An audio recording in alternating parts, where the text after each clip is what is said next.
Article number 21 right to life and personal liberty के साथ।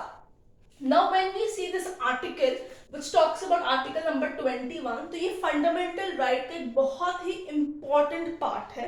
Fundamental right का नहीं, पूरे कॉन्स्टिट्यूशन के अंदर ही आर्टिकल बहुत इंपॉर्टेंट रोल प्ले करता है। कोई भी एग्जाम क्यों ना हो जिसमें आपकी लाइक लॉ स्पेशलाइजेशन की हम बात करते हैं या फिर किसी गवर्नमेंट कॉम्पिटिटिव एग्जाम के पॉलिटी की बात करते हैं, तो आर्टिकल नंबर 21 एक बहुत ही इंपॉर्टेंट रोल प्ले करता है। इससे मेजॉरिटी ऑफ क्वेश्चंस क्रिएट होते हैं। मसलन कैसे क्वेश्चंस क्रिएट हो सकते हैं? सबसे पहले right to life and personal liberty की जब हम आर्टिकल नंबर 21 की बात करते हैं तो पहला क्वेश्चन हमारे सामने उठ के आता है, क्या ये सिटीजन्स और नॉन सिटीजन्स दोनों को अप्लाई होता है? तो yes, it do apply on both citizens and non-citizens. You have to remember this, all right?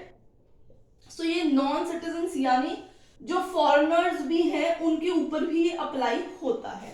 Number 2 part, इसमें सबसे इंपॉर्टेंट क्वेश्चन ये आता है कि ये जो आर्टिकल है क्या इमरजेंसी, जब नेशनल इमरजेंसी रहती है उस दौरान इसको सस्पेंड कर सकते हैं कि नहीं कर सकते? ठीक है, सो आई होप आपको सबसे पहले पता चल गया सिटीजन नॉन सिटीजन दोनों पे ही अप्लाई होता है। नंबर 2 पॉइंट है, इट नेवर गेट सस्पेंडेड। ठीक है, सस्पेंडेड किस टाइम पे? जब नेशनल इमरजेंसी लगी होगी। ठीक है, it never suspended during your emergency period. So 2 he article ऐसे हैं जो कभी भी इमरजेंसी के दौरान सस्पेंड नहीं किए जाते। तो पहला क्वेश्चन हो गया कि सिटीजन और नॉन सिटीजन के ऊपर कौन सा आर्टिकल लगता है? Article number 21। दूसरा क्वेश्चन हो गया ऐसा कौन सा आर्टिकल है जो कभी भी सस्पेंड नहीं होता?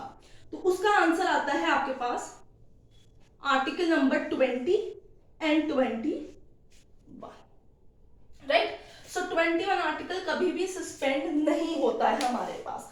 इन 2 क्वेश्चंस के अलावा आर्टिकल नंबर 21 में एक बहुत ही इंपॉर्टेंट क्वेश्चन आता है जो यूजीसी नेट पेपर 2 में बहुत बारी पूछा जाता है, तो हम उसको चेकआउट करते हैं।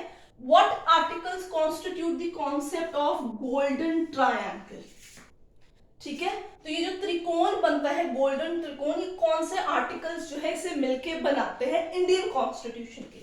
तो हमारे को सबसे पहले जानना जरूरी है आर्टिकल नंबर 14, आर्टिकल नंबर 19 और article number 21।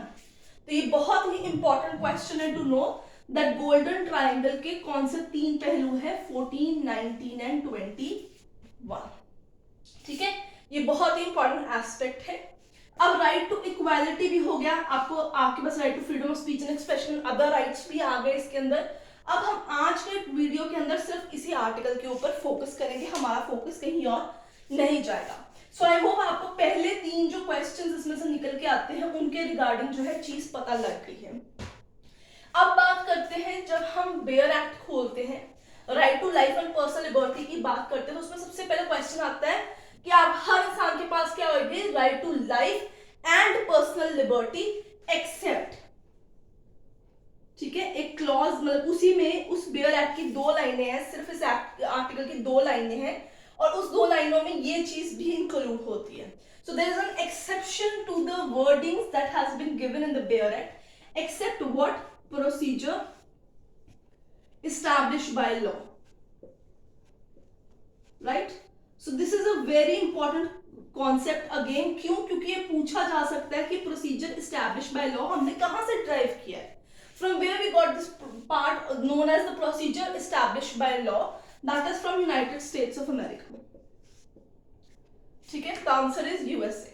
So this is the 4th question। देखा मैंने अभी आपको सिर्फ few minutes के अंदर ही 4 questions बता दिए हैं जो आर्टिकल नंबर 21 में से बहुत बड़ी पूछे जाते हैं। बाकी इसके मेजर क्वेश्चंस जो पूछे जाते हैं वो इसके राइट्स के रिगार्डिंग पूछे जाते हैं कि कौन से राइट्स उसमें आते हैं, कौन से इंपॉर्टेंट केस लॉज आते हैं, उनके साल भी उतने ही इंपॉर्टेंट है।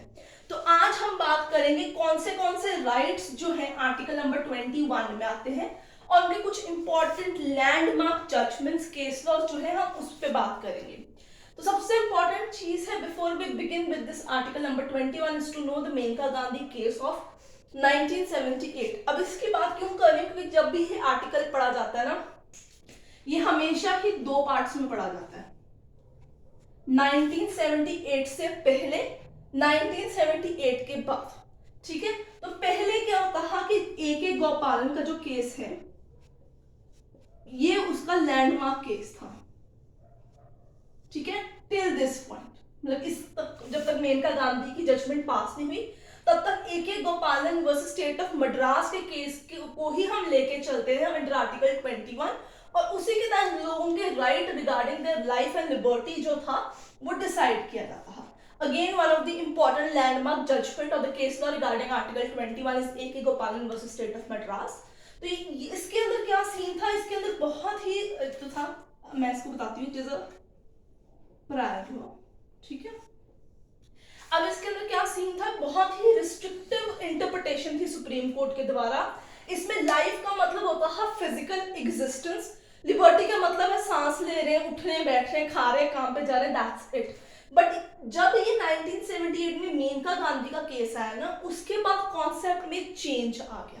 सुप्रीम कोर्ट ने भी जो राइट्स हैं उसकी बास्केट को इंक्रीज करने का डिसीजन लिया, उन्होंने इसके एम्बिट को इंक्रीज करने का डिसीजन लिया और उसको वाइडली इंटरप्रेट करने का डिसीजन लिया। उन्होंने कहा कि mere animal existence is not sufficient to constitute your right to life and liberty, क्योंकि एक इंसान की लाइफ सिर्फ उसकी लाइफ नहीं होती, उसकी लाइफ के साथ उसके आसपास वाले लोग, उसके बच्चे, उसकी फैमिली, उसके पेरेंट्स, उनकी लाइफ उस इंसान के लिए भी इम्पोर्टेंट है, और उस इंसान की जो लाइफ है वो उसके आसपास के जितने लोग हैं उनके लिए भी इम्पोर्टेंट है। ऐसी लिबर्टी की उन्होंने बात की कि लिबर्टी सिर्फ एक चीज से नहीं है, हर चीज की है, सांस ले, घूमे फिरे, खाए पिए या आराम से सोए, मतलब to every aspect till his death and even after his death उसके पास लिबर्टीज एग्जिस्ट करती है।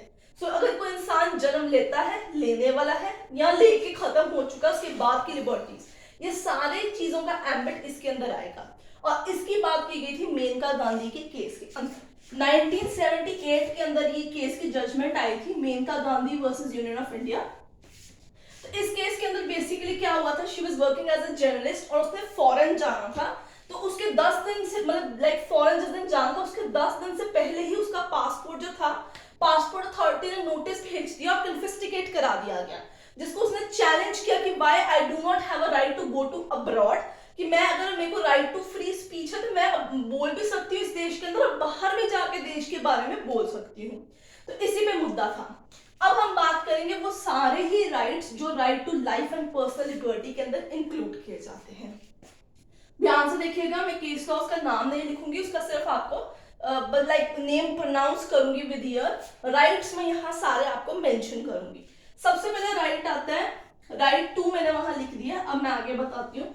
गो अब्रॉड, विदेश जाने का अधिकार, ठीक है। तो अगर कोई सिटीजन है उसे राइट है कि वो बाहर जाए, घूमे फिरे, बिजनेस करे, पढ़ाई करे, तो ये एम्बिट कैसे इंक्रीज हुआ, right to go to abroad, Maneka Gandhi के केस के साथ। तो इसकी लैंडमार्क जजमेंट हुई Maneka Gandhi versus Union of India 1978।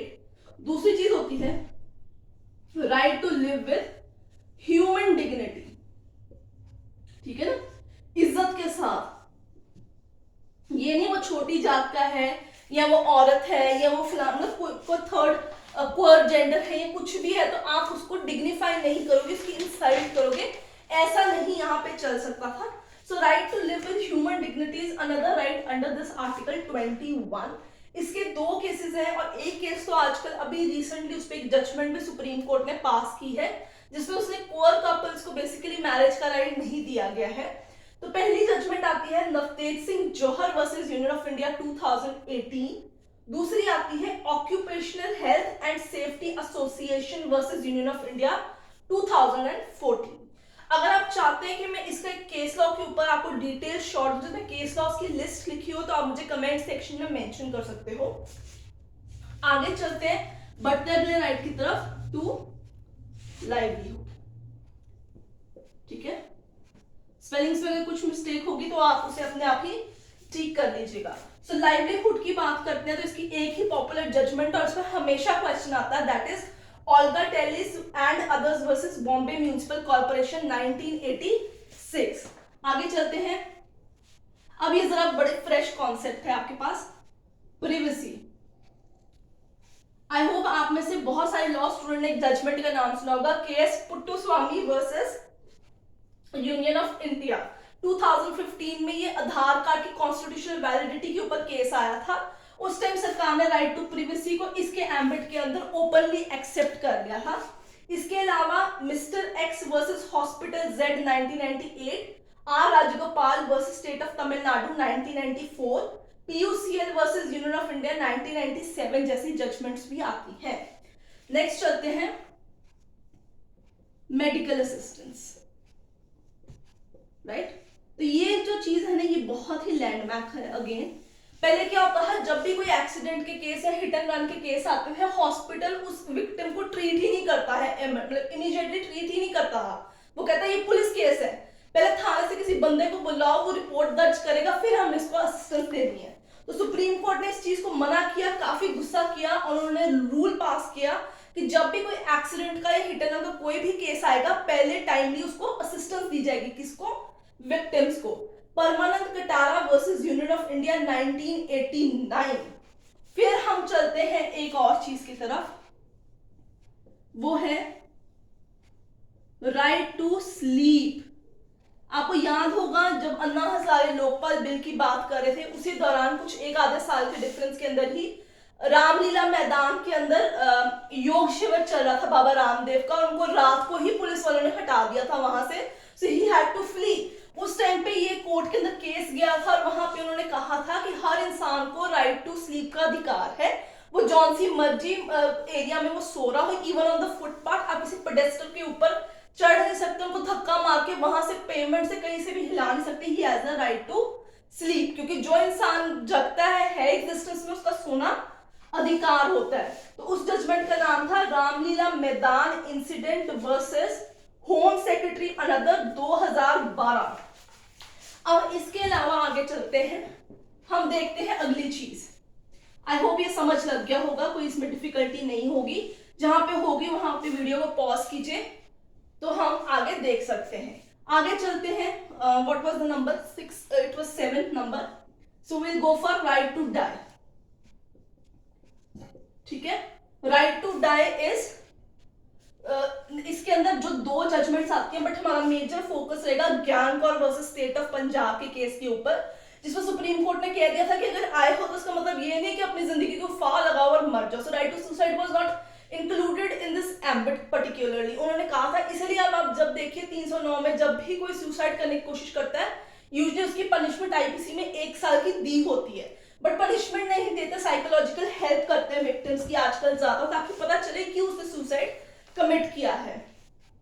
इसके अलावा राइट टू डाई में आता है common cause versus Union of India. It was regarding passive euthanasia which is now lawful in our country. ये 2018 का केस था।